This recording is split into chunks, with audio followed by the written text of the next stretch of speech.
कहते हैं कि मकान को घर उसमें रहने वाले बनाते हैं और घर की खुशहाली रिश्तों में घुली मिठास से पैदा होती है और रिश्तों की नींव में पहला पत्थर होता है विश्वास का। विश्वास की नींव में अब लालच के पत्थर भरे जाते हैं, लेकिन लालच की बुनियाद पर खड़ा कोई भी रिश्ता ज्यादा दिनों तक टिक सकता है।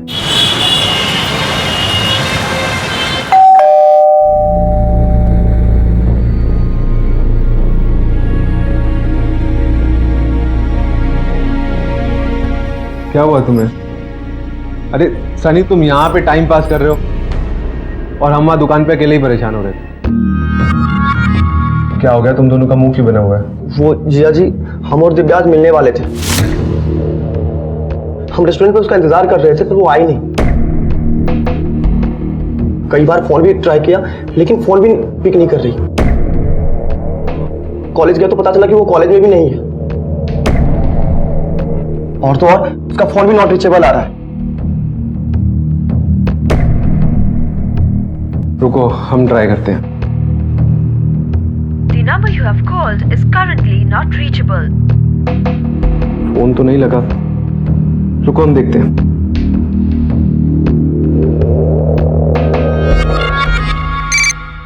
हाँ प्रशांत भैया।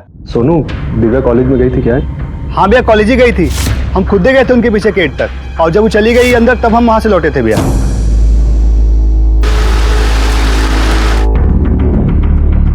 सर, दिव्या नाम है हमारी बहन, 22 साल की है, कॉलेज जाती है। आज सुबह वो कॉलेज गई थी लेकिन अभी तक घर नहीं लौटी है। आप कौन हो? सर, हम दिव्या के मंगेतर हैं। जल्दी हमारी शादी होने वाली है। सर, आज हम रेस्टोरेंट में मिलने वाले भी थे लेकिन वो आई नहीं। हमने सर कई बार कॉल भी किया लेकिन उसने पिक नहीं किया। हो सकता है अपने सहेली या दोस्त के साथ कहीं गई हो। नहीं सर, ऐसा तो कभी भी नहीं होता। वो कॉलेज से सीधा घर ही वापस आती है, और अगर कहीं जाती भी है तो हमें या कम से कम सनी को जरूर बताना। क्या ये शादी दिव्या की मर्जी से हो रही थी? जी सर, बिल्कुल दिव्या की मर्जी से ही शादी हो रही थी। सिंह, इनसे दिव्या का नंबर ले लो और दिव्या की लास्ट लोकेशन क्या है फाइंड आउट करो। सर, नंबर बताइए।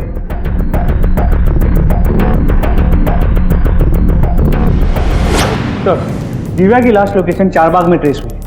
चारबाग? सर, वहाँ तो मेरे बहन और जीजा जी रहते हैं। रंजन नाम है जीजा जी का। आज मैंने उनको फोन किया था लेकिन उन्होंने उठाया नहीं। दोबारा से ट्राई कीजिए, शायद इस बार उठाए। जी sir. The number you have called is currently switched off. Sir, उनका फोन स्विच ऑफ आ रहा है। रंजन के घर चलते, शायद दिव्या वहीं मिल जाए हमें।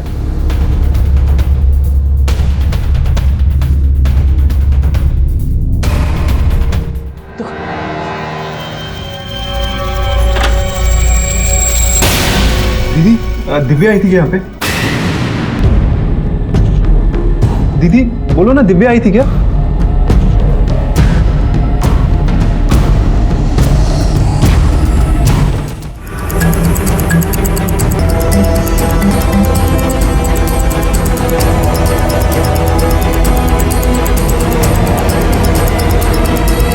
हम मुन्ने की थेरेपी के लिए डॉक्टर के पास गए थे। वापस आके देखा तो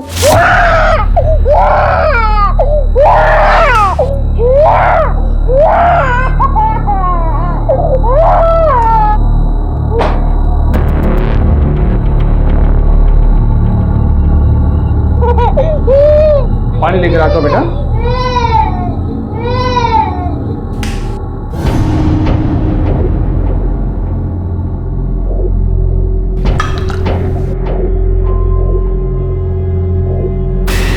अचानक मेरी नजर बाथरूम में पड़ी तो मैंने देखा कि दिव्या बहुत बुरी हालत में बाथरूम में पड़ी हुई थी। आपने हमें कॉल क्यों नहीं किया? सर, मैंने आपको कहा ना कि मैं बहुत डर गया था। एक जवान लड़की की लाश में ऐसे कैसे छोड़ सकता था। मैं आपको फोन करने वाला था सर। दिव्या यहाँ कैसे आई? सर, दिव्या यहाँ आती जाती रहती थी। हमारे 2 बच्चे मिसकैरेज होने के बाद जब हमें तीसरे बच्चे की उम्मीद जागी तो डॉक्टर ने कहा कि प्रेगनेंसी क्रिटिकल है, तो दिव्या रश्मि की देखभाल करने के लिए यहाँ आती जाती रहती थी सर। बस बस बस, और नहीं, अब हमसे और नहीं खाया जाएगा। दीदी, ये तो आपका हिस्सा था ना, अभी मुन्ने का हिस्सा बचा हुआ है। चलिए, आपको पता है ना मुन्ना बहुत कमजोर है, आप खाएंगे नहीं तो हेल्दी कैसे होगा। चलो खाओ। दिव्या इसी घर से कॉलेज आती जाती रहती थी और रुकती भी थी सर, इसलिए मैंने उसे घर की एक डुप्लीकेट चाबी भी दे दी थी। दिव्या यहाँ आने वाली है आज बताया था उसने?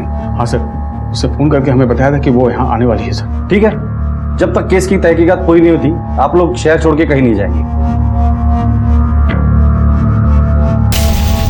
फॉरेंसिक वालों को बुलाकर बॉडी पोस्टमार्टम के लिए भेज देना। दिव्या के कॉल रिकॉर्ड्स मंगो। रंजन और रश्मि वाकई थेरेपी सेंटर पे गए थे या नहीं, ये भी कंफर्म करो। सर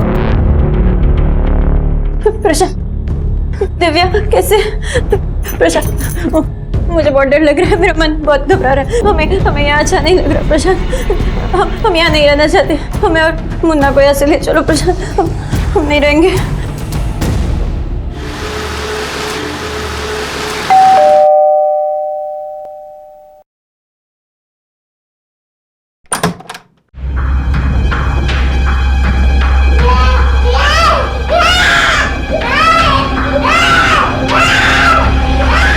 आपको हमारी रत्ती भर परवाह नहीं है तो ना सही, कम से कम अपने बच्चे के बारे में तो सोचा होता।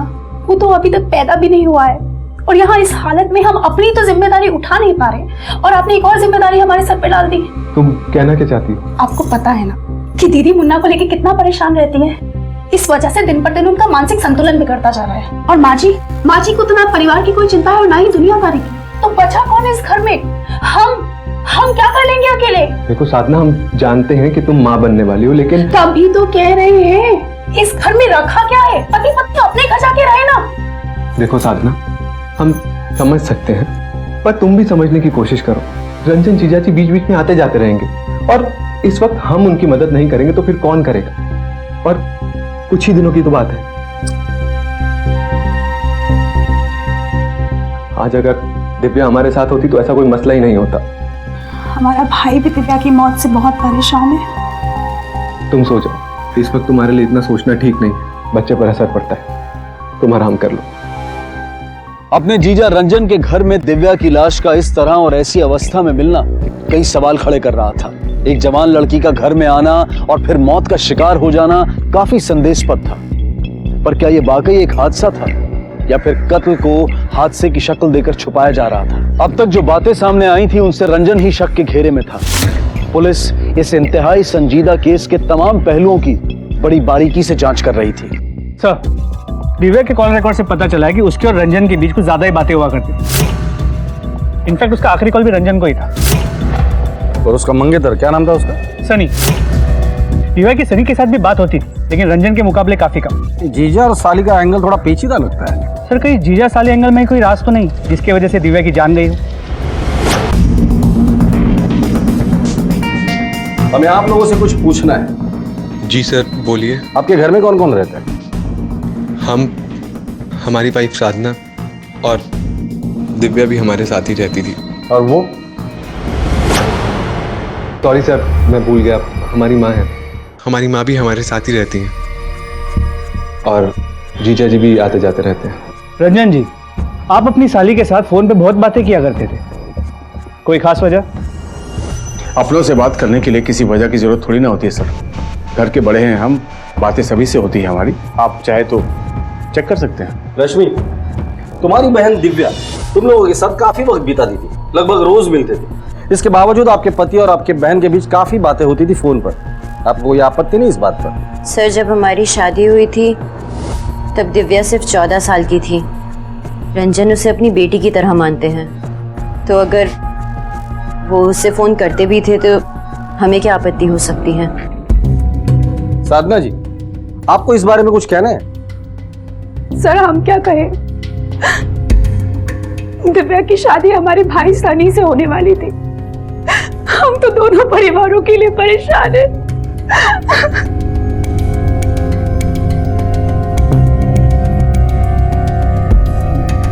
माँ जी, हमें दिव्या के बारे में आपसे कुछ पूछना है।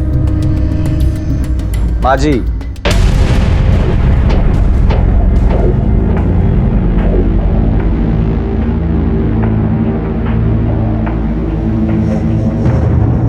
फैमिली बड़ी अजीब सी है। माँ को अपनी बेटी के मरने का गम नहीं, पर भाभी इतनी इमोशनल है जैसे ननद नहीं बहन मरी। और ये रंजन, या तो ये बहुत ही मासूम है या तो बहुत ही चालाक। इस फैमिली की पूरी हिस्ट्री निकाल, खासकर इस रंजन की। ये जितना ऊपर है उतना ही नीचे है। सर, इनकी माँ का होना ना होना एक ही बराबर है। ना तो वो कहीं आती जाती है और ना ही उन्हें परिवार और बच्चों से कोई मतलब है। बड़ी ही अजीब किस्म की औरत है। और उस दिन तो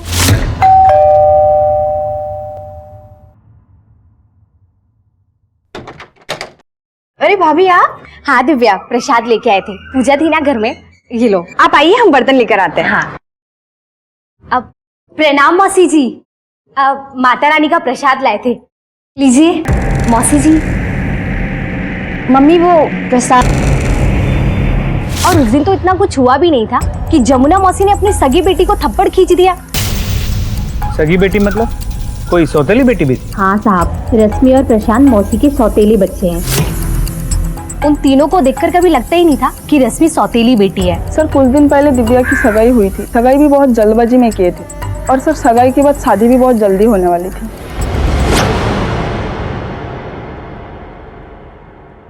सर, आस पड़ोस के लोगों से पूछताछ की, प्रशांत के पिता ओम प्रकाश ने अपनी पहली बीवी गायत्री के मरने के बाद उसी की छोटी बहन जमुना से शादी की, या ये कह सकते हैं कि जबरदस्ती कराई गई है। इसलिए जमुना इस शादी से नाखुश थी, इसलिए उसने अपना सारा समय पूजा पाठ में लगा दिया। ना किसी से मिलती है, ना किसी से बात करती है, कुछ नहीं। इनफैक्ट कोई उससे बात करे तो भी उसे गुस्सा आ जाता है। मुझे नहीं लगता जमुना का इस सब से कोई कनेक्शन होगा। जी सर। इसके अलावा पता चला कि शादी के पहले रश्मि ने इस पूरे घर को बड़े अच्छे से संभाला हुआ था, लेकिन शादी के बाद 2 मिसकैरेजेस और इस बच्चे की बीमारी के बाद वो मेंटली डिस्टर्ब हो गई। सिंह, पता करो ये प्रॉपर्टी, दुकान, मकान किसके नाम पर है। अक्सर सगे और सौतेलों के बीच प्रॉपर्टी के लेकर झगड़ा होता है। और ये रंजन का क्या सीन है? ओम प्रकाश के मरने के बाद रंजन ने अपने घर के साथ साथ इस घर की भी जिम्मेदारी संभाली। दामाद होने के बावजूद वो बेटे का फर्ज भी निभाया और एक परफेक्ट हस्बैंड भी था। बीवी के प्रेगनेंसी के टाइम उसने अपने साइट को हजरतगंज से 4 बाग शिफ्ट कर लिया ताकि वो अपनी बीवी को ज्यादा से ज्यादा समय दे सके। और दिव्या? तो दिव्या की शादी उसकी भाभी के छोटे भाई सनी के साथ तय हुई। एक चट मंगनी पट ब्याह वाला रिश्ता लगता है। सिंह, अक्सर चट मंगनी और पट ब्याह वाले मामले किसी चीज को छुपाने के लिए किए जाते हैं। सर, दिव्या की पोस्टमार्टम रिपोर्ट, इसके मुताबिक 20 तारीख की दोपहर 4 और 4:30 के बीच दिव्या की मौत हुई, सर पे चोट लगने की वजह से। बॉडी पर कोई सेक्सुअल असॉल्ट या मारपीट के निशान? नहीं सर, बॉडी पे कोई हाथापाई या सेक्सुअल असॉल्ट के कोई निशान नहीं। सर, क्या ये हो सकता है कि दिव्या का पाँव बाथरूम में फिसला हो और उसका सर किसी हार्ड ऑब्जेक्ट से टकरा, बेहोश हो गई और एक्सेसिव ब्लीडिंग की वजह से मर गई? सिंह, मौका वारदात पे जो हमें एविडेंसेस मिले थे उसके बुनियाद पर देखा जाए तो ये हो सकता है। सवाल ये है कि कोई 20-21 साल की लड़की नहाते वक्त दरवाजा खुला रखेगी, और अगर ऐसा नहीं हुआ है तो वो क्या वजह थी जिसके लिए दिव्या को नहाते वक्त दरवाजा खोलना पड़ा था? सर, कोई ऐसा तो नहीं कि किसी ने दिव्या को धक्का देके मारने की कोशिश की और इस मर्डर को एक्सीडेंट की शक्ल देके फरार हो गए। सर, जब हम वहां पहुंचे तो रंजन बॉडी को कवर कर रहा। हो सकता है। रश्मि ने हमें बताया कि जब ये हादसा हुआ था तब वो और रंजन बच्चे को लेकर डॉक्टर के पास गए थे। इस बात को वेरीफाई करो। जब ये हादसा हुआ था तब ये सारे लोग कहाँ थे और इनकी मोबाइल लोकेशन क्या थी वो भी पता करो। सर, अपना प्लान तो फेल हो गया, क्या होगा?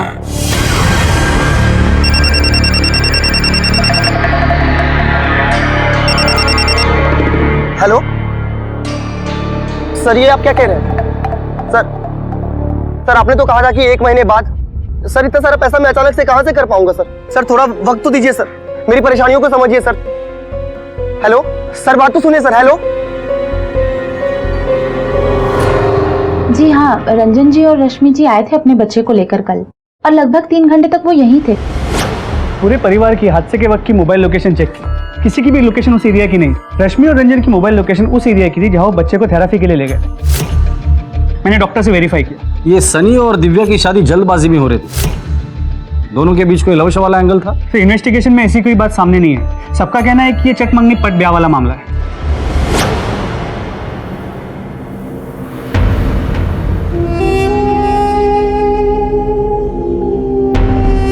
मेरी लाडली बहन दिव्या, ये सब कैसे हो गया तुम्हारे साथ? क्या क्या सपने सजाए थे तुम्हारे लिए? सर, हम पहली बार दिव्या से दीदी की शादी में मिले। हमें वो पसंद आ गई थी। हमने दीदी से सारी बातें शेयर करी। दीदी ने दिव्या से बात भी किया, लेकिन उसने मना कर दिया। हम बिल्कुल भी निराश नहीं हुए सर, लेकिन हमें मालूम था कि वो शहर में पली बड़ी है और हमारे साथ शादी करके वो गाँव नहीं जाएगी। इसलिए हम प्रशांत जीजा जी के साथ दुकान पर काम करने लगे। लेकिन कुछ दिनों बाद हमने फिर से दीदी के जरिए अपनी शादी की बात छेड़ी और इस बार दिव्या मान गई और हमारी सगाई हो गई सर। सगाई के बाद दिव्या का बर्ताव कैसा था? मेरा मतलब है उसके बर्ताव में कुछ बदलाव आया था? नहीं सर, ऐसा कुछ नहीं था। हम बाहर मिलने लगे थे, लेकिन हमें धमकी भरे कॉल आने लगे थे सर। धमकी भरे कॉल? किससे?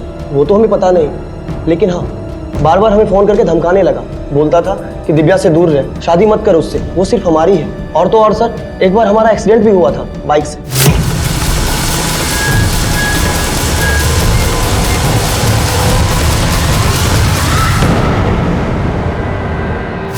ये देखिए सर, हमें लगता है कि हमारा एक्सीडेंट भी तो धमकाने वाले ने ही किया होगा। पहले तुम्हें धमकी वाले फोन आने लगे, फिर धमकी देने वाले ने तुम्हारा एक्सीडेंट भी करवाया। इतना सब कुछ होने के बावजूद तुमने पुलिस में कंप्लेंट नहीं लिखवाई, क्यों? सर, हम इन पचड़ों में नहीं पड़ना चाहते थे। हमें तो पता है सर कि जो भी सुंदर दिखती है उन लड़कियों के 10 आशिक होते हैं, और हमें किस बात का डर था?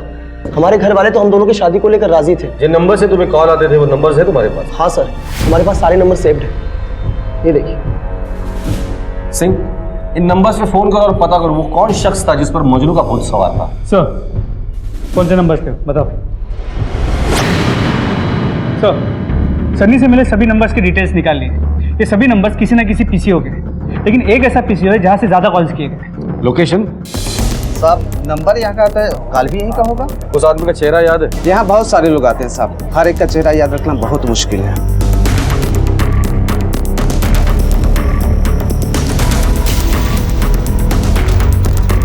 आपकी दुकान के बाहर जो सीसीटीवी है 10 तारीख का 4:17 का मुझे फुटेज चाहिए। ठीक है सर, मिल जाएगा। फॉरवर्ड करो थोड़ा। हाँ बस। इस आदमी को जानते हो? हाँ साहब, इसे पहचानता हूँ, ये अक्सर यहाँ आता रहता है। ये सब जनता कॉलेज में पढ़ता है। जनता कॉलेज? जी साहब। सर, इसी कॉलेज में तो दिव्या भी पढ़ती थी।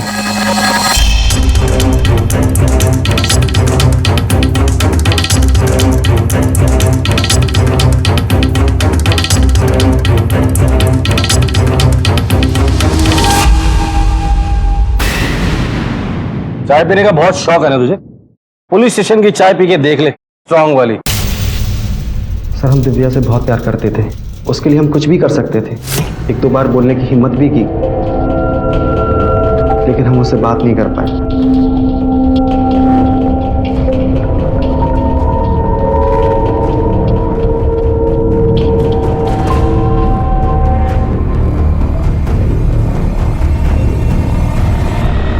फिर तूने सनी को फोन करके दिव्या से शादी ना करने की धमकी दी। जब वो नहीं माना तो तूने उसका एक्सीडेंट करके उसे मारने की कोशिश की। क्या करता सर, बहुत समझाया उसे, उसने हमारी बात नहीं मानी। सर, हम दिव्या को किसी और के साथ नहीं देख सकते।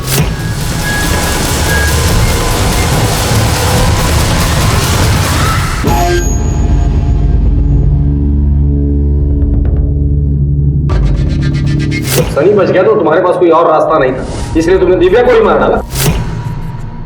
कैसी बात कर रहे हैं सर, उसकी मौत हमारे लिए किसी सदमे से कम नहीं है। हम उससे बहुत प्यार करते थे सर, हम खुद उसके कातिल को इधर उधर ढूंढ रहे हैं। दिव्या की मौत 20 तारीख को हुई थी। उस दिन तुम 4 से 5 के बीच कहाँ थे? सर, हम कॉलेज में ही थे। इसके कॉलेज में जाके पता करो ये सच बोल रहा है या झूठ। सर,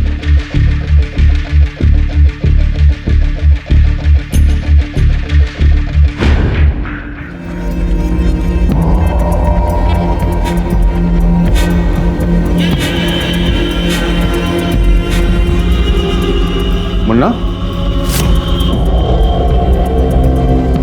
रश्मि? रश्मि, मुन्ना कहाँ है? रश्मि? रश्मि, मुन्ना कहाँ है? कौन? क्या? अरे मुन्ना कहाँ है? मुन्ना नहीं दिख रहा, कहाँ है मुन्ना? मुन्ना? मुन्ना? साधना? सर, मैंने अच्छे से क्रॉस चेक किया। दिव्या की मौत के वक्त आदित्य कॉलेज में ही था, लेकिन उसके दोस्तों से बात करके और उसके कॉल रिकॉर्ड से कंफर्म हुआ है वो पूरा दिन कैंटीन में था। सिंह, एक बात मुझे खटक रही है। इस आदित्य ने सनी को धमकी दी, उसका एक्सीडेंट भी करवाया, लेकिन इस सनी ने उफ तक नहीं किया। अब ये सनी इतना जिगर वाला भी नहीं और ना ही इतना सीधा कि इन सारी धमकियों को इग्नोर करके वो दिव्या के साथ शादी करने के बारे में सोचे। इस सनी की कुंडली निकालो। सर, साधना? साधना? अरे मुन्ना नहीं दिख रहा, कहाँ है मुन्ना? कहाँ चला गया? मुझे नहीं पता, मैं तो बाहर गई थी। अरे आप रुकिए, मैं माँ जी से पूछो, जल्दी जल्दी पूछो। माँ जी, माँ जी, माँ जी, आपने मुन्ने को देखा? माँ जी, मैं आपसे पूछ रही हूँ। हाँ, क्या, कहाँ है मुन्ना? पता नहीं कहाँ गया। क्या?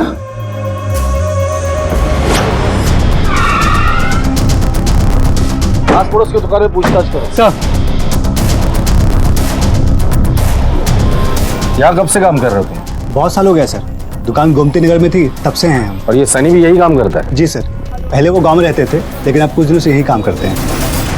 ठीक है सर, इस सनी के बारे में आस पड़ोस के दुकान में पूछताछ तो कुछ नई और सरप्राइजिंग बातें सामने आई। जैसे?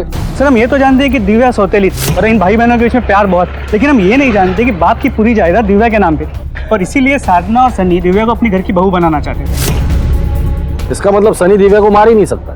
आखिर सोने के अंडे देने वाली मुर्गी को मारने की गलती कोई क्यों करेगा? बिल्कुल सर, और ऊपर से सनी ने मार्केट से करीब 70 लाख रुपए उठाए थे नए बिजनेस के लिए और अब वो लेनदारों के कॉल से परेशान था। लेकिन ये सनी तो प्रशांत के साथ दुकान में काम करता है ना? सर करता तो है, लेकिन वो कम में मानने वाला आदमी नहीं, इसीलिए उसे पैसे वाली बीवी चाहिए थी जिसके भरोसे उसने मार्केट से इतना लोन उठाया था। भाई साहब आपने मेरे बच्चा को देखा क्या? छोटा सा वो मुन्ना।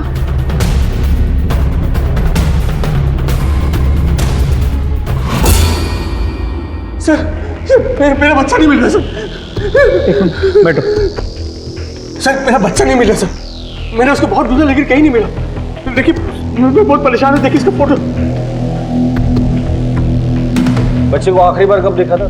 सर आखिरी बार जब हम लोग जब थेरेपी करके प्रशांत के घर लौटे तो बच्चा घर पर ही था। फिर मुझे कुछ काम से कंस्ट्रक्शन साइट जाना पड़ा, फिर खाना खाने जब आए तो घर पर नहीं था सर। बच्चा जब गुम हुआ था तो घर पर और कौन कौन था? सर उस वक्त घर पर रश्मि और माजी थी और बाद में साधना बाहर से आई थी।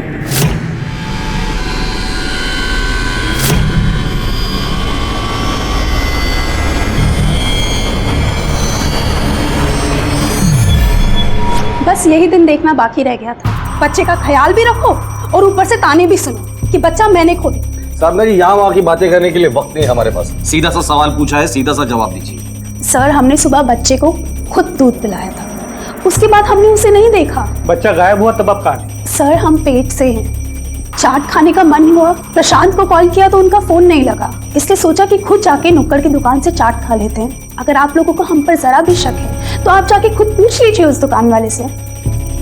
माँ जी जब बच्चा गायब हुआ था आप कहाँ थी?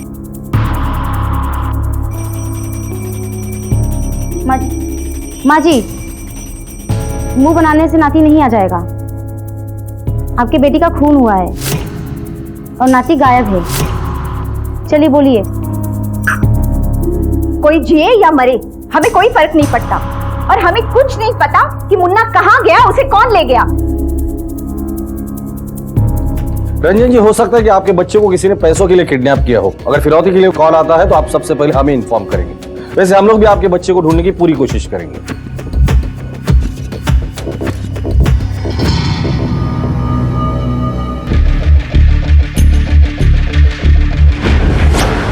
चाट वाले से कंफर्म किया, जब बच्चा गायब हुआ साधना उसी के दुकान पे थी। मैंने कांस्टेबल तिवारी को प्रशांत के घर पे नजर रखने के लिए मुफ्ती में तैनात किया है। सिंह एक और बात मैंने नोटिस की, दिव्या की लाश रंजन के घर पे मिली। अब रंजन का बच्चा गायब है। इन दोनों केसेस को क्लोजली ऑब्जर्व करो तो ऐसा लगता है कि शायद कोई तो है जो रंजन से बदला लेना चाहता है और उसने पहले से ही ये सब कुछ प्लान किया हुआ है। आखिर इनमें से ऐसा कौन हो सकता है जिसको रंजन का बच्चा उठवाने से फायदा मिले? साधना, प्रशांत, जमुना, सनी, रश्मि या खुद रंजन?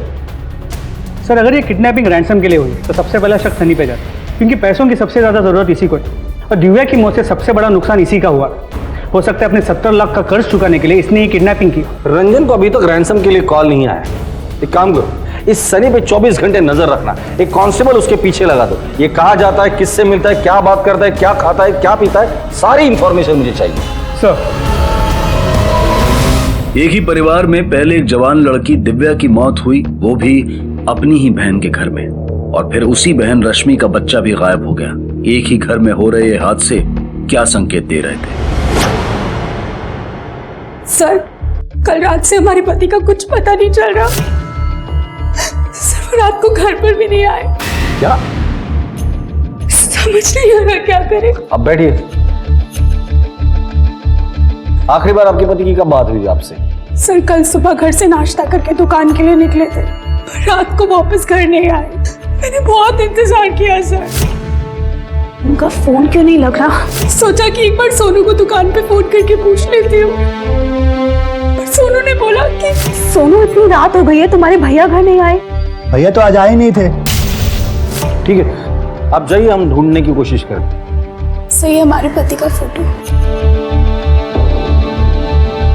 प्रशांत की कॉल रिकॉर्ड निकालो और आखिरी लोकेशन क्या थी ये पता करो, और ये फोटो सारे पुलिस स्टेशन में सर्कुलेट करो। सर प्रशांत की मोबाइल लोकेशन हिस्ट्री चेक की, उसका फोन आखिरी बार उसके घर के पास ही एक्टिव था। सर मेरे बेटे का कुछ पता चला सर?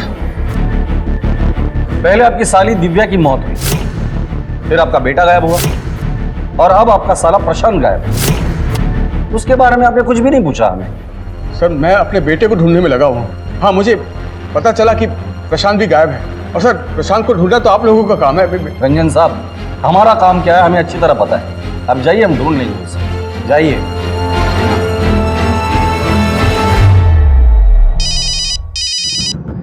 हेलो, क्या ठीक है, हम आते हैं। सर मार्केट के पीछे वाले नाले के पास एक नवजात बच्चे की लाश मिली। सर पोस्टमार्टम रिपोर्ट से पता चला है कि बच्चे को गला दबा के मारा गया, और उसे उसी दिन मारा गया जिस दिन वो मिसिंग हुआ। जिस दिन बच्चा गायब हुआ उसके बाद से ही प्रशांत भी गायब है। ये ऐसा तो नहीं कि बच्चे को मारने के बाद ये छूमंतर हो गया। सर आप लोगों के जो मन में आता है आप लोग कह देते हैं। सर आपको तो पता है कि हमारे पति खुद दीदी और मुन्ना को हमारे घर लेकर आए थे, तो भला वो ऐसा कैसे कर सकते? एक बार तो हमें दीदी की बहुत चिंता होती है, वो कब तक ऐसे मुन्ने की वजह से अपनी जिंदगी खराब करती रहेंगी। और वैसे भी पता है, अगर किसी बच्चे को जन्म से पहले ही सांस लेने में प्रॉब्लम होना, वो कभी भी ठीक नहीं होती है। और हम क्या कह रहे थे, हमारी मौसी जी कह रही थी एक इंजेक्शन होता है जो डॉक्टर मरीजों को लगाता है और उससे उनको मौत दे दी जाती है। क्या कहते हैं उसको, मर्सी किलिंग। हाँ, अगर आगे से ऐसी बात जुबान से निकाली तो जुबान काट के हाथ में दे देंगे। और कौन सी मौसी है वो तुम्हारी? हाँ, हम भी पूछते हैं उनसे कि बच्चों के साथ, अपने बच्चों के साथ कोई ऐसा करता है क्या? सर हमारे पति ऐसा कर ही नहीं सकते थे। वो तो मुन्ना को इतना चाहते थे, इतना प्यार करते थे, वो कैसे मारेंगे उसे? पुलिस के सामने अब दो नए केस थे, दिव्या की मौत और अब मुन्ना की मौत। कौन था इस सब के पीछे? कौन था जो किसी खास मकसद से इस घर को अपना निशाना बना रहा था? इतना तो साफ था कि एक ही घर में एक के बाद एक होते हादसे किसी बड़े तूफान का संकेत दे रहे थे।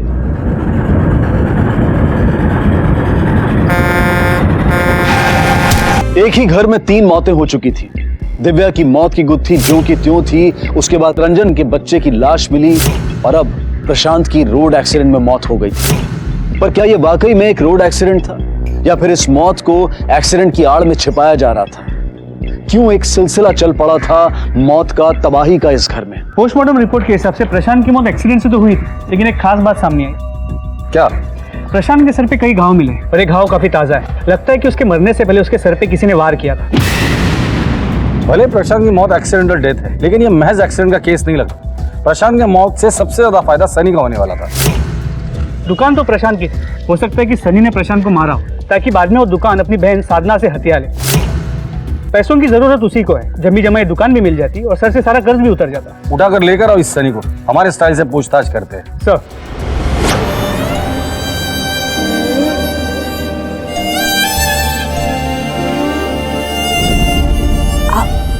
पापा बनने वाले। ओह माय गॉड, मैं पापा बनने वाला हूँ और तुम मम्मा। अरे यार, तुमने मुझे कितनी बड़ी गुड न्यूज दी है। मैं पापा बनने वाला हूँ। ये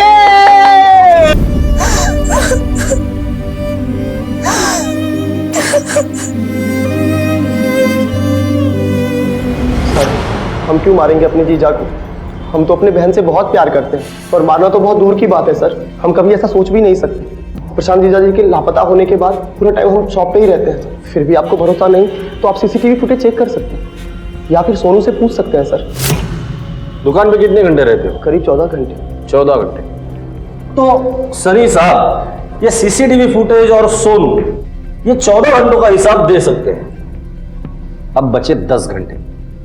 10 घंटे किसी को मारने की प्लानिंग करने के लिए काफी होते हैं। सर, बाकी के समय के लिए आप हमारे दोस्तों से पूछ सकते हैं। कुछ दिनों से हम पैसों को लेकर बहुत परेशान रहते हैं सर। सर इस बार सनी की बात सही नहीं। सिंह, एक ही परिवार के 3 लोगों की मौत होती है। कुछ ना कुछ तो है जो हमसे छूट रहा है। एक काम करो, प्रशांत का एक्सीडेंट जिस रोड पर हुआ था वहां जितने भी सीसीटीवीज हैं, चाहे वो घर के हो, दुकान के हो, रास्ते के, सबकी फुटेज मुझे चाहिए। सर रही बात रंजन के बेटे की, तो रंजन और रश्मि अपने बच्चे को लेकर थेरेपी सेंटर गए थे। एक बार इस थेरेपी सेंटर चलकर पता करते हैं कि वाकई में रश्मि और रंजन वहां आए थे। जी सर, मुझे अच्छे से याद है। उस दिन रश्मि अकेले आई थी बच्चे को लेकर, और ऐसा पहली बार हुआ कि रंजन जी साथ नहीं थे, नहीं तो वो हमेशा साथ आते थे। क्या आप बता सकती हैं कि रश्मि अपने बच्चों को लेकर कितने बजे यहाँ से गई थी? 1 मिनट सर, मैं चेक कर लेती हूँ। Around 1:30 PM। इसके बाद ही मेरी एक और अपॉइंटमेंट भी थी। Thank you. सर हमेशा तो बच्चे के साथ ही आती थी, उस दिन बच्चे के साथ नहीं थी और मैंने पूछा तो अरे रश्मि तेरा मुन्ना कहाँ है? कोई जवाब नहीं दिया साहब और चली गई। प्रशांत के केस ने एक दर्दनाक खुलासा किया है। सर आपको पता चला सर किसने मेरे बच्चे के साथ ऐसा किया सर? रंजन जी, इस सवाल का जवाब तो आपकी बीवी रश्मि भी आपको दे सकती है। रश्मि जी बताइए रंजन जी को कि आपके बेटे की मौत कैसे हुई और किसने मारा उसे।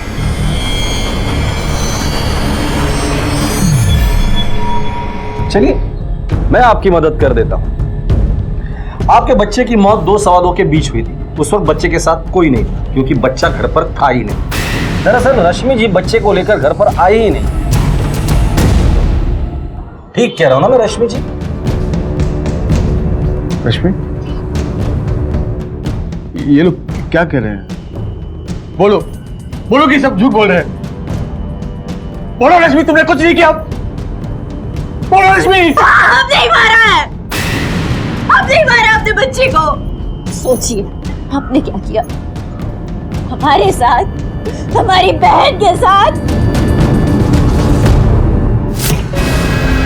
मैंने खुद अपने कानों से तुम्हारे दिव्या से अनैतिक संबंध के बारे में प्रशांत और तुम्हारी बातें सुनी थी।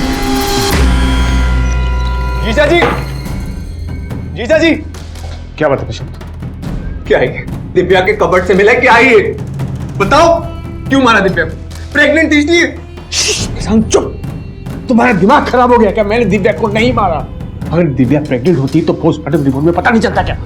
तुम दुनिया को अगर बताओगे ना तो देखो तुम्हारी दूसरी बहन का घर टूट जाएगा। सोच लो।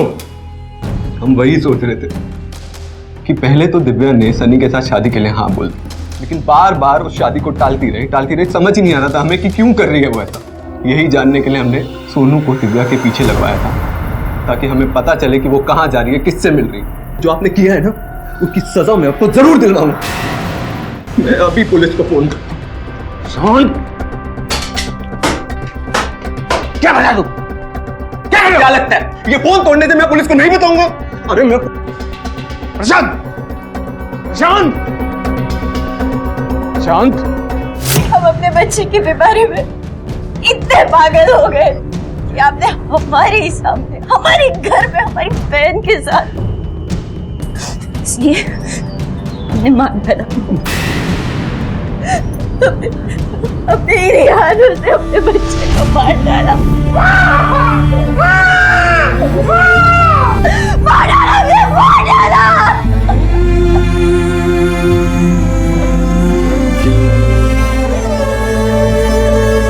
ऊपर से साधारण से दिखने वाले इस परिवार के अंदर चल रही उथल पुथल अब खुलकर सामने आ गई थी। सगे और सौतेले रिश्ते बाहर आ चुके थे, लेकिन इतना सब कुछ होने के बावजूद इस घर की मुखिया जमुना पर इसका कोई असर नहीं पड़ा था।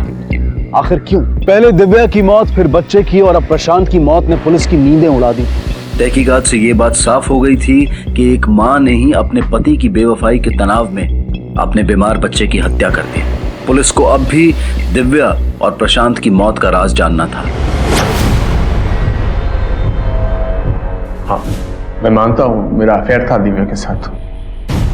दिव्या के साथ रहने के लिए, उसके पास रहने के लिए मैंने अपनी साइट हजरतगंज से चारबाग शिफ्ट कर ली थी, क्योंकि उसका कॉलेज वहां से पास पड़ता था। मैं जाता था बाइक पे उससे मिलने के लिए। अफेयर तो रजामंदी के साथ ही होता है सर।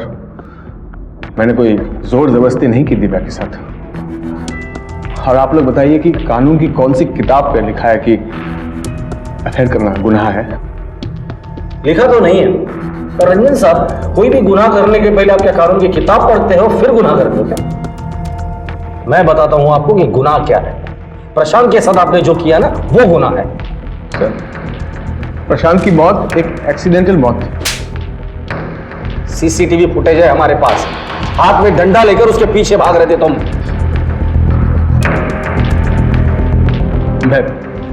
मैं बताता हूं सर क्या हुआ था। प्रशांत, प्रशांत रुक जा। क्या रुकूं मैं? तुमने दिव्या को मारा है। जो नजदीकियां दिव्या के साथ दिखा रहा था ना, वही नजदीकियां अपने घर वालों के साथ दिखाई होती ना, तो आज ये दिन देखना नहीं पड़ता। सर चौंकाने वाली बात यह है कि इन्वेस्टिगेशन के दौरान प्रशांत और सोनू ने हमें दिव्या और रंजन के अफेयर के बारे में नहीं बताया और ना ही सोनू का दिव्या का पीछा करने वाली बात बताई। अगर ये सोनू दिव्या का पीछा कर रहा था तो सोनू की मोबाइल लोकेशन निकाल। प्रशांत तो अपनी बहन की इज्जत बचाने के लिए चुप बैठा होगा, ये सोनू किसकी इज्जत बचा रहा है? पता करो कि जिस दिन दिव्या की मौत हुई थी इस सोनू के मोबाइल की लोकेशन क्या थी।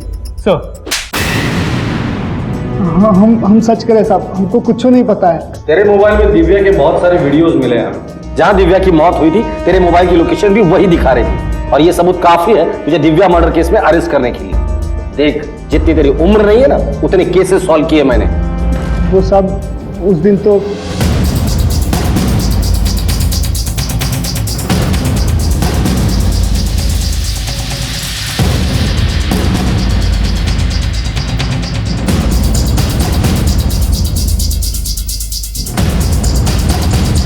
हमारे यकीन कीजिए सर, हम नहीं माने दिव्या को। तो ये बात तूने जब हम तहकीकात कर रहे थे तब क्यों नहीं बताई? अब क्या बताते सर कि हम उस दिन वहाँ क्या करने के लिए गए थे और अंदर बाथरूम में क्या देख रहे थे। हम फंसना नहीं चाहते थे साहब। दिव्या की अचानक हुई मौत ने कई ढके छिपे राज बाहर फेंक दिए। रंजन और दिव्या के रिश्तों में घुली नजदीकियां इस सारे फसाद की जड़ साबित हुई।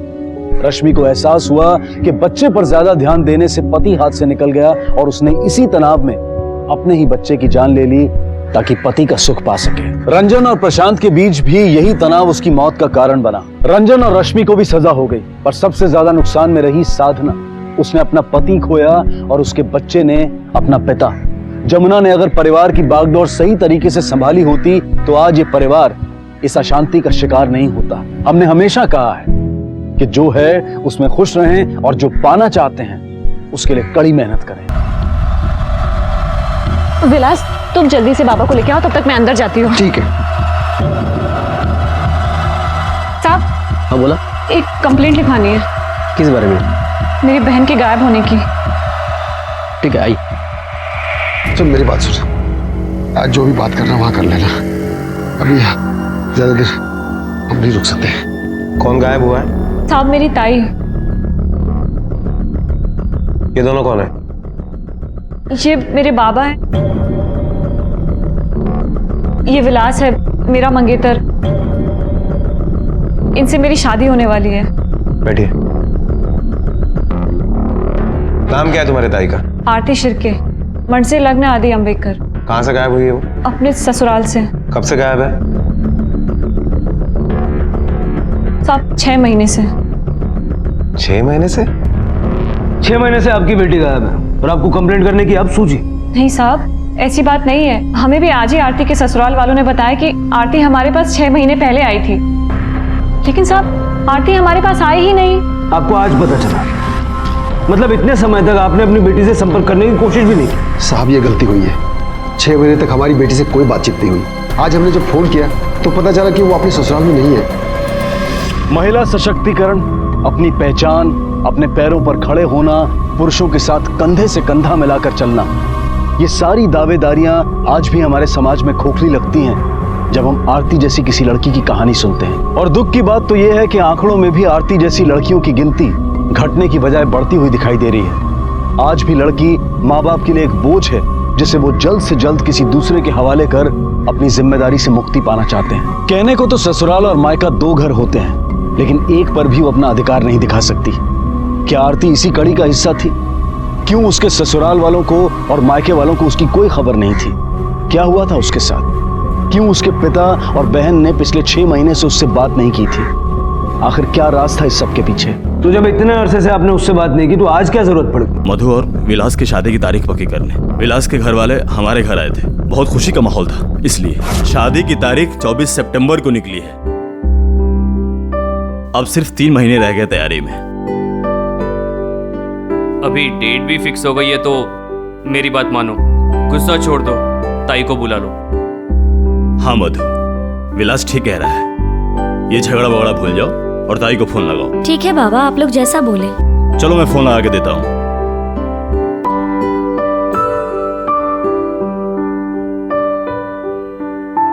ये लो, लग गया।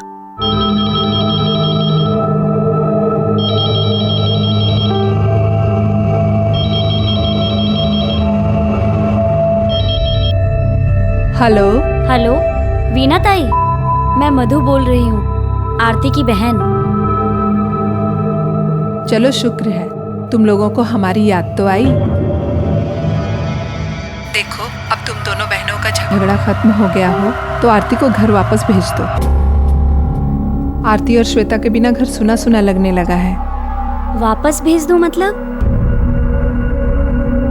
देखो मधु, बिगड़ने वाली कोई बात नहीं है, पर 6 महीने से श्वेता को लेकर आरती मायके गई हुई है। अब हमारे बारे में भी तो सोचो। आस पड़ोस के लोग अब पूछने लगे हैं हमें।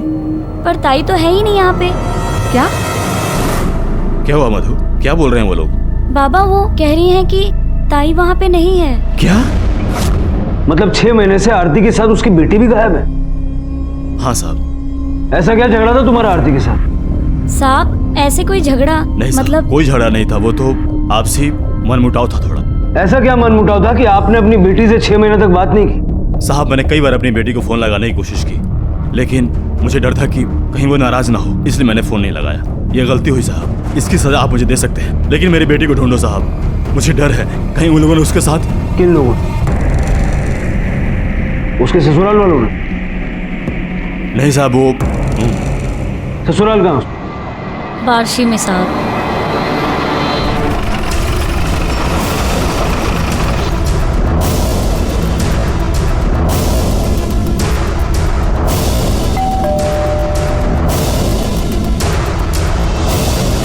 जी कहिए। कायदर साहब, आपकी बहू आरती 6 महीने से लापता है। आप लोगों ने मिसिंग कंप्लेंट क्यों नहीं लिखवाई? साहब कंप्लेंट तब करते जब हमें पता होता। वो तो आज उसकी बहन मधु का फोन है तब पता चला कि आरती गायब हो गई है। क्या हुआ? ये कौन है? साहब हमाजा लहान भाऊ, आरती का हस्बैंड। आपने आरती के मोबाइल पे फोन करके पूछने की कोशिश नहीं की कि वो कहाँ है, कैसी है?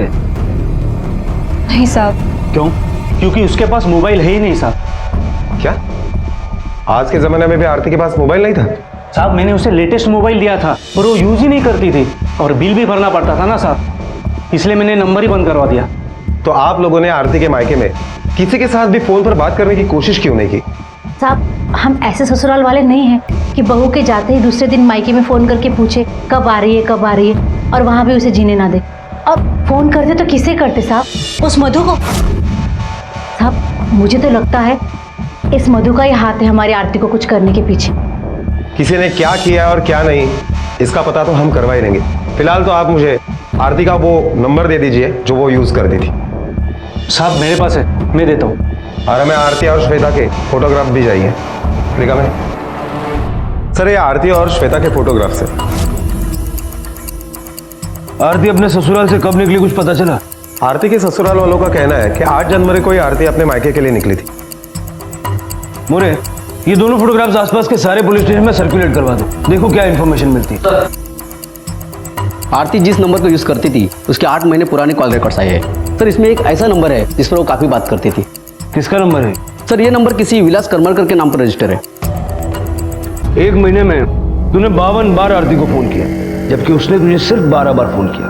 इतना क्यों फोन कर रहा था आरती को? परेशान कर रहा था? सर मैं क्यों परेशान करूं? वो होने वाली साली है मेरी। होने वाली? हुई नहीं। तूने आरती को इतना तंग किया कि आखिरकार उसके पति को उसका मोबाइल नंबर बंद करना पड़ा।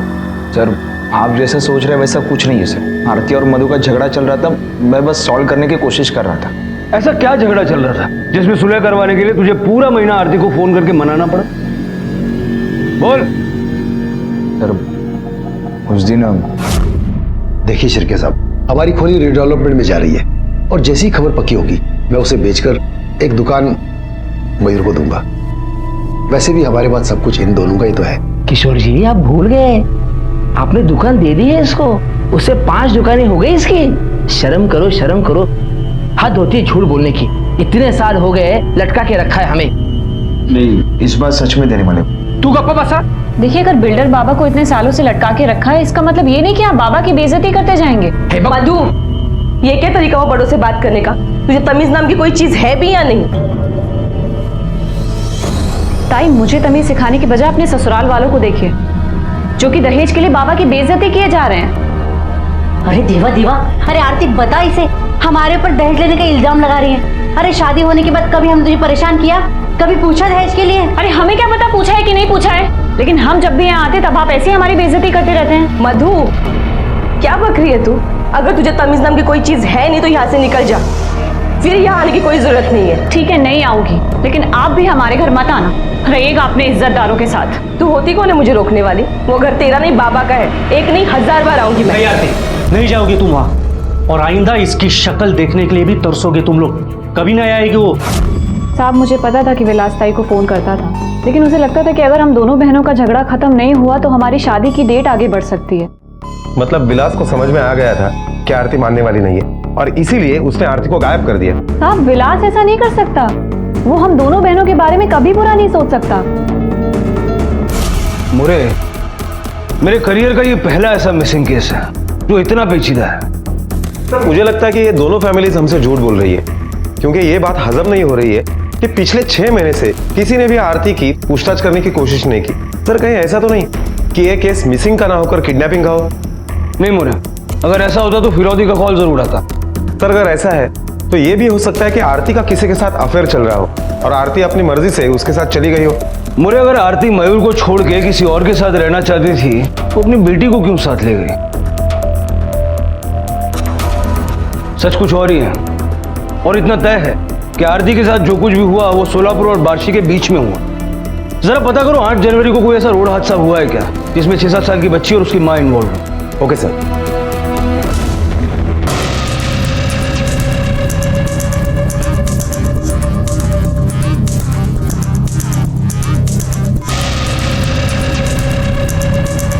सर, 8 तारीख को ऐसा कोई भी हादसा या कोई भी केस नहीं मिली जिसमें किसी माँ और बच्चे का इन्वॉल्वमेंट हो। पड़ोसियों से बातचीत करके कुछ हाथ लगा? सर, ज्यादातर लोगों की आरती के बारे में राय अच्छी ही है, किसी के साथ कोई बदतमीजी नहीं करती थी, ससुराल में भी कोई प्रॉब्लम नहीं था।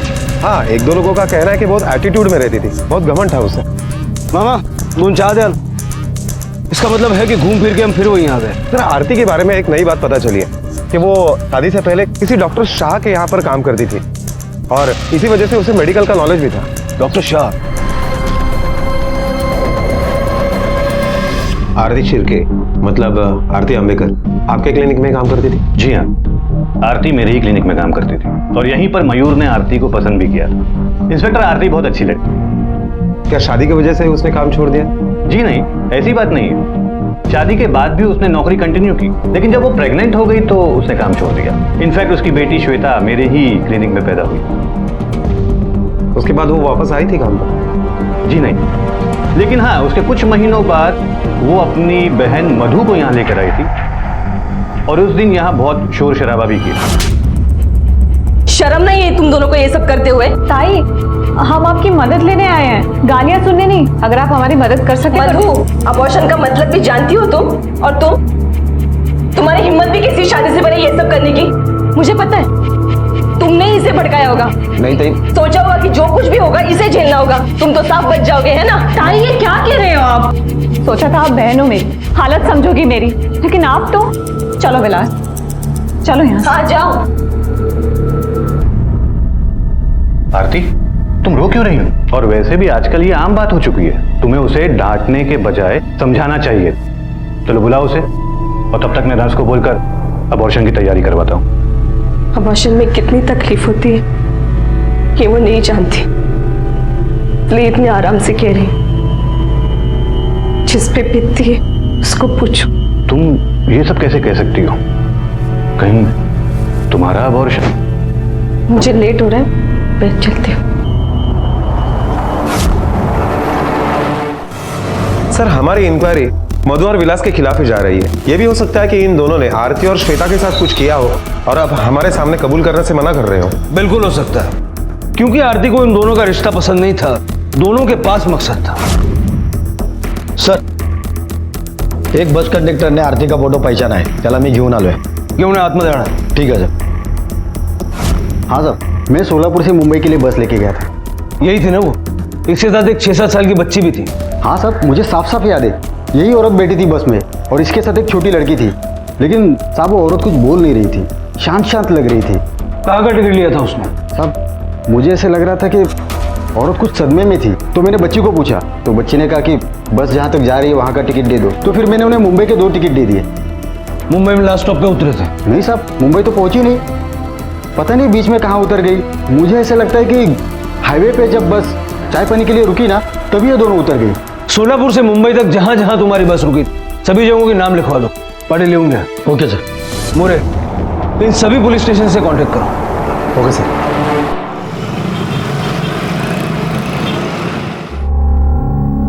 तुम लोग यहाँ क्यों बैठे हो? क्या पकड़ के रखा है? नहीं बाबा, पकड़ा नहीं है, वो बस बैठा के रखा है। क्यों? ये क्या मजाक बना के रखा है? आओ मेरे साथ। क्या हुआ, क्यों चिल्ला रहे हो? साहब, मुझे आपसे बात नहीं करनी, मुझे बड़े साहब से बात करना है। क्यों शोर मचा रहे हो?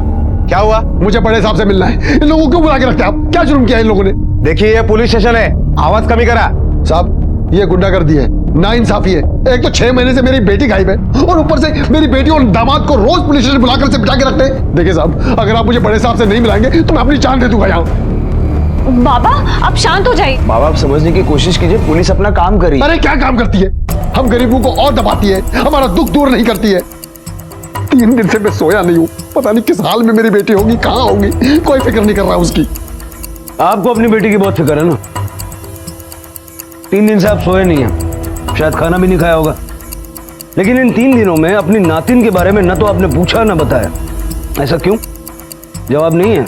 आपकी बेटी को तो हम ढूंढ निकालेंगे, लेकिन उसके लिए आपको और इनको जब भी जरूरत पड़ेगी यहाँ बुलाएंगे। और जब तक हम ना कहें आप लोग शहर से बाहर नहीं जाएंगे।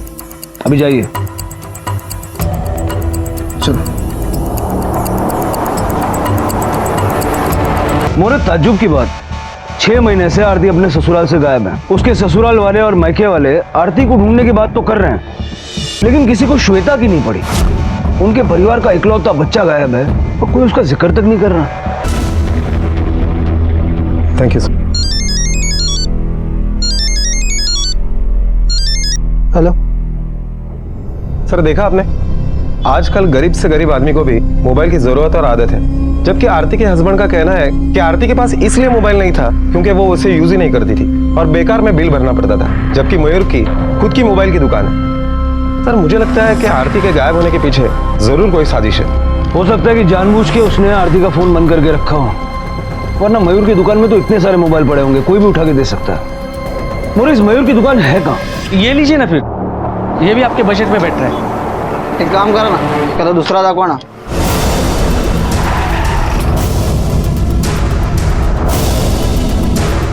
एक काम करा ना, क्या 10 मिनट नहीं आना, नया स्टॉक आने वाला, मैं आपको अच्छा दिखाता हूँ मोबाइल आपको। हाँ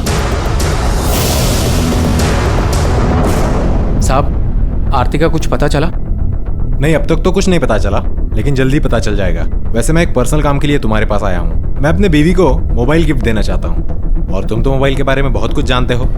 कौन सा मोबाइल अच्छा रहेगा? भाऊ, मैं दिखाऊँ इन्हें मोबाइल?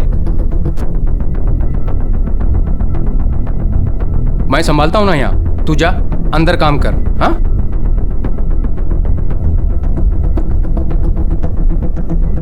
साहब, अब बीवी को मोबाइल देना है तो बेस्ट क्वालिटी का ही देना चाहिए ना साहब। और वैसे भी आजकल मोबाइल का ही तो पैसा लगता है। आजकल सिम कार्ड तो फ्री आता है, आप प्रीपेड लीजिए ना, इनकमिंग तो फ्री है ही। इतना कुछ मोबाइल के बारे में जानते हो, सिम भी फ्री आता है, इनकमिंग भी फ्री है, तो अपने बीवी को फोन क्यों नहीं दिया? और जब उसका फोन था वो बंद कर दिया उसके गायब होने के 1 महीने पहले, क्यों? देखिए साहब, आप क्या हुआ, अंदर जाकर काम कर। देखिए साहब, आप झूठ मूठ फंसा रहे हैं मुझे। मैंने आरती को लेटेस्ट मोबाइल ही दिया था, लेकिन उसने ठीक है, तेरे लिए लेटेस्ट मोबाइल लाया हो, एकदम लेटेस्ट। अरे वाह, हमें तो कभी फोन नहीं लाया, और अपनी बीबी के लिए इतना महंगा फोन। मयूर, लग्नानंतर बदलला आहेस ना तू? वहिनी, तुम्हीच ठेवा मोबाईल। वैसे भी मुझे कोई जरूरत नहीं है। मैं तो बोल रही हूँ कि मेरा नंबर बंद करवा दो, कशाला उगाचच खर्च। बाबा, बाबा आरती बोलते हैं, कैसे हो आप? मधु कैसी है?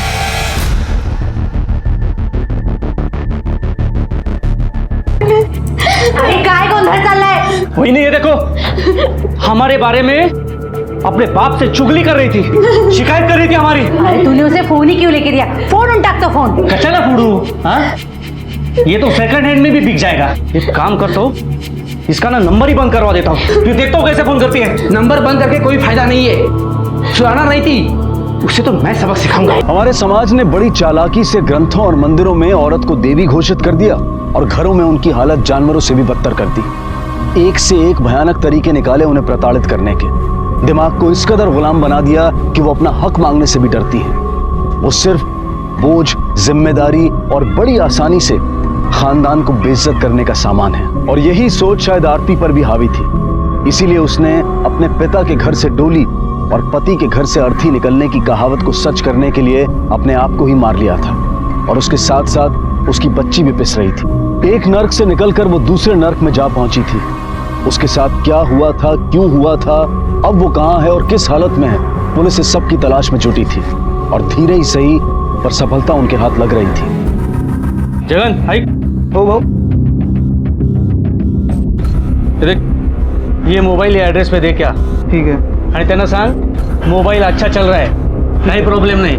ओके भाऊ। ठीक है, हाँ। सुन, आइंदा यहाँ पुलिस आएगी ना तो अपना मुंह बंद रखने का, चुपचाप अंदर चले जाने का, समझा? ठीक है भाऊ। जा।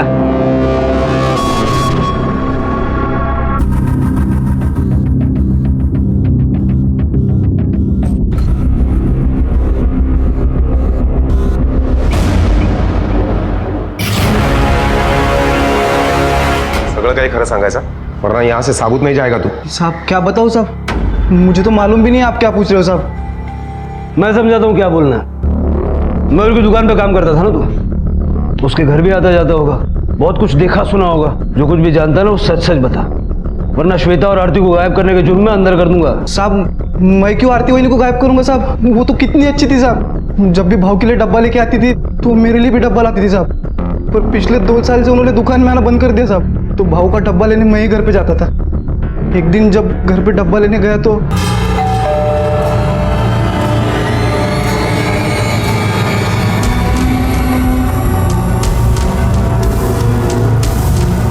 वहीनी, घर में सब ठीक चल रहा है ना?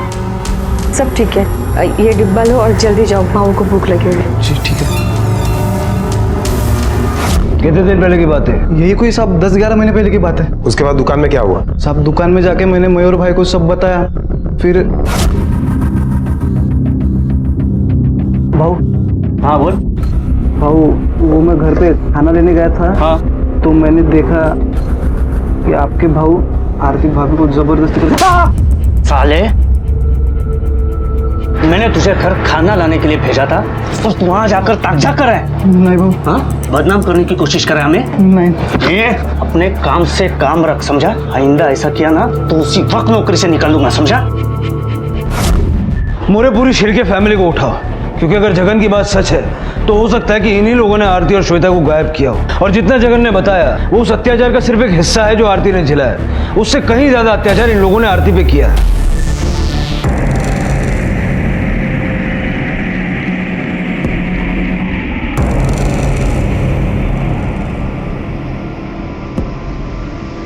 क्या हुआ?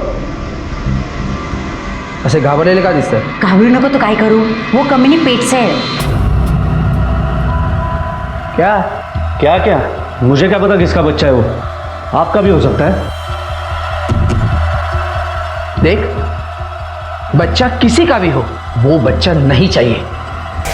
जगन ने हमें सब कुछ बता दिया है। अब तुम लोग शुरू से बताओ, क्या किया तुमने आरती के साथ?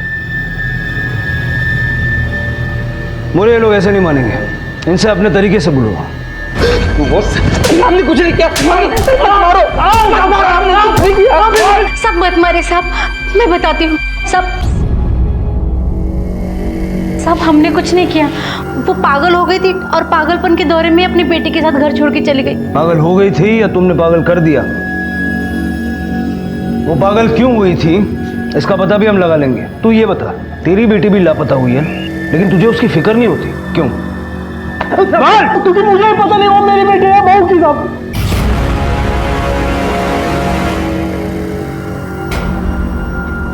चल अब इतना बता दिया तो बाकी भी बता दे, छुपाने के लिए कुछ रहा नहीं अब।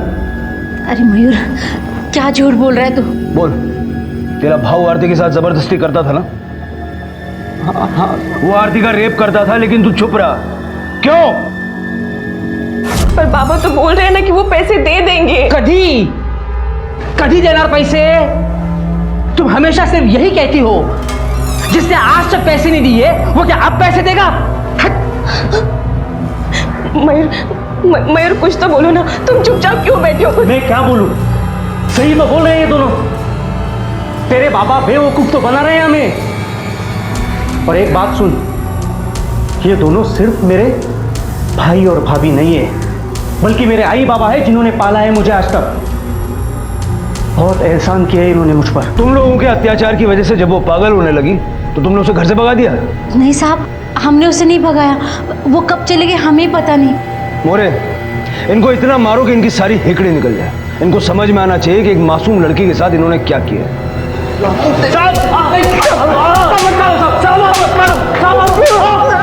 सर, आपके लिए फोन है। पीआई प्रदीप पवार बोलते हैं। वज्रेश्वरी पुलिस स्टेशन से सब इंस्पेक्टर संदीप चौधरी बोल रहा हूँ। सर, हमें यहाँ पे चोरी के इल्जाम में एक छोटी बच्ची मिली है। होली से तो ये लड़की भिखारी लगती है, लेकिन इस लड़की की शक्ल उस लड़की से काफी मिलती जुलती है जिसकी आपने फोटोग्राफ मिसिंग कंप्लेंट के लिए हमारे पास भेजी थी। उस बच्ची के साथ एक औरत भी होगी? नहीं सर, उसके साथ कोई औरत नहीं थी। ठीक है, हम जल्द से जल्द वहां पहुंचते हैं। Thank you.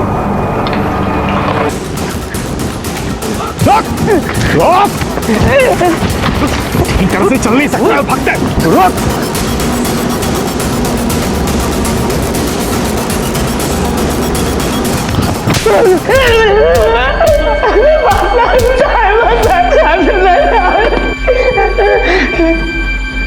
बोल, वो औरत तुझे कहाँ मिली?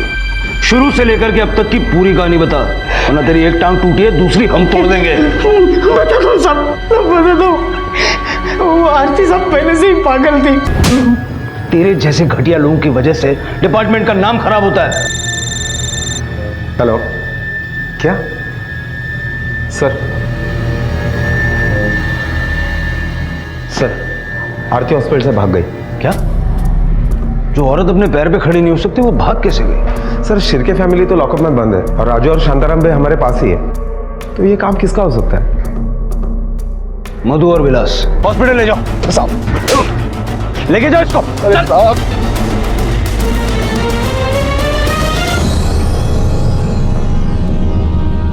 जलाता नहीं तो और क्या करता साहब? वैसे भी वो जिंदा लाश थी, एक बोझ बन गई थी वो समाज में। कैसे किसी को मुंह दिखाता? बोझ वो नहीं, बोझ तेरे जैसे सोच वाले लोग हैं। और जब बाप होकर तू नहीं समझा उसे, तो ये समाज क्या समझेगा? क्योंकि वो भी तो तेरे जैसे लोगों से बना है। काश उसे मिटाने की जगह उसे बचाने की, उसे जिंदा रखने की कोशिश करता तो तेरे इस समाज को भी एक उदाहरण मिलता। आरती और आरती जैसी हर लड़की की प्रताड़ना के लिए हम सब जिम्मेदार हैं। जो सभ्य होने का दिखावा तो करते हैं, लेकिन अपने घरों की अदृश्य जेलों में अपनी लड़कियों को कैद करके रखते हैं। उनमें आत्मविश्वास भरने की बजाय उन्हें कमजोर होना सिखाते हैं, जिसकी वजह से वो अपने ऊपर होने वाले हर अत्याचार को अपना नसीब समझ लेती हैं। आज की सीख उन तमाम लड़कियों के लिए है जो अपने आप को कमजोर मानकर दूसरों के लिए जीती हैं। जब ये अपने लिए जीना लड़ना चाहेंगी, तभी ये समाज उन्हें जीने देगा। इसी विचार के साथ अब मैं अनूप सोनी आपसे विदा लेता हूँ। फिर मुलाकात होगी अगले एपिसोड में एक और चौंका देने वाले केस के साथ।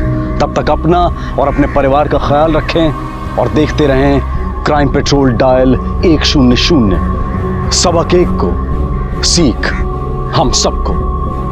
जय।